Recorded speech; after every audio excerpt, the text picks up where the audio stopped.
Hi guys, I'm going to make this quick. There's going to be a document on Google Classroom to go along with this. I'm just going to scroll through and kind of point out what I want you to look at. Um, and otherwise, it's just you formatting and making sure things look MLA proper. You're going to see right here, your header should look like that. Okay, it's Times New Roman 12. Everything should be Times New Roman 12. Okay, the date should be the date that the paper's due, which is the 19th. Okay, insert page number. All right, you got to go up here, insert page number. It's going to be this one, and obviously it's already there for me. What you guys are going to want to do is to click into this and type your last name. Okay, space, click away from it, and as you can look, you'll see that the header should be the same on every page. Okay, just make sure you do that. Don't put it in manually or it's going to move around when you edit your papers. A couple things here, all right? Quotations with fewer, I'm just going to read right from here. Okay, quotations with fewer than 4 lines of prose or 3 lines of verse are quoted directly in the sentence. Enclose them in quotation marks. This is your typical normal quotation. Okay, so as you're going to see here, all right, I've actually used a colon to introduce the quote. Give context to your quote. Give me a heads up as to what it's about. I tend to like colons better. All right, so put the colon right there, then you give your quote. Pretend that's your quotation. Cite it with the last name of the author and page number, period. And then you move on to your explanation. Okay. If it's longer, and it might be, all right, try to keep it so it looks like it does wherever you're getting it from. So if it's Mockingbird, space it like it looks in the book. Okay. You're going to start the quotation indented. All right. You start it on a new line. All right. Indent the quotation 1 inch from the left. Basically, just tab over once. You double space. No quotation marks unless it's, of course, dialogue. So if Atticus is talking, then you put quotation marks. Once the quotation is complete, you cite it just like that. Okay. Period goes after the quotation. Okay. So it doesn't come after that. It comes over here. Okay. And then you would basically kind of hit enter, backspace once, and then explain your quote. Okay, so you should not end it here. Okay, you got to go back over to this margin right here. All you got to do is backspace like I did, and then you're good to go. Explain your quote, then move on.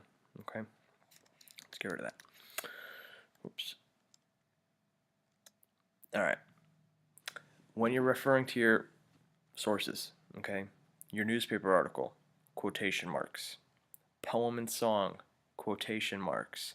Book and painting, italics. Okay, pretty simple.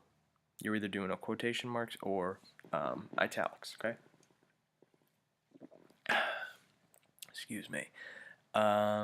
Works cited page. Okay, I'm making this a little simple for you. Okay, you can certainly use EasyBib, which I've highlighted down here. Okay, you're gonna have to use EasyBib for your book. Okay, just to make it easy on you. You each have probably a different edition, so I want to make sure you're using the right one because you use different page numbers in different editions. Some of you have 400 something pages, others have a different number. Just use the book information you have. So you go into that first page of the book where the publishing info is, and just input as much info as you have. And it's basically going to ask you for this. Okay, last name, first name. So it's going to be Lee Harper, To Kill a Mockingbird, city, publisher, year. The only thing that's really going to be different is the year. So just take a look at your publishing year. Okay, some of the books may be a little bit different. Otherwise, I've made it relatively simple for you. If you are using the sources I gave you, use these right here. Okay, these are basically your citations. All right. If you use something different, just go to EasyBib and provide as much information as you can about your article, about your song, or painting. Okay. And also your works cited goes on the last page of your paper.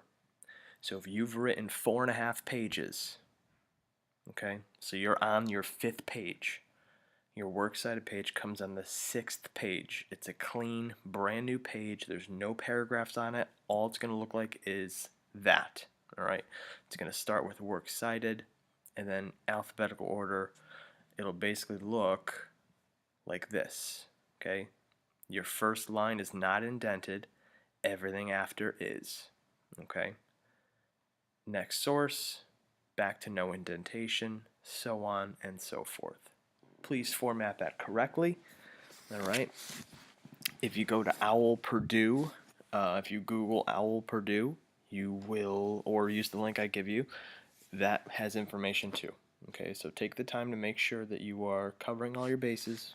All right, should be enough enough here so you can format correctly. Again, please don't forget transitions. I will include a list there as well. Again, you want to use those transitions between your examples, in between paragraphs. Okay, so if you're talking about the poem first, the end of that paragraph, you want to make sure that you are signaling that you're done with your poem and you're moving on to the article or you're moving on to Mockingbird. Okay, just make sure that you are kind of providing a flow. Once you're done with one thing, you got to signal, okay, I'm done, but now we're moving on to this. Think of some way to connect them. These all should be very much connected. Okay, I think, think of it that way. Okay, flow and the connection between your sources. Okay, again, if you have any questions, let me know. Otherwise, good luck, and I will see you this week.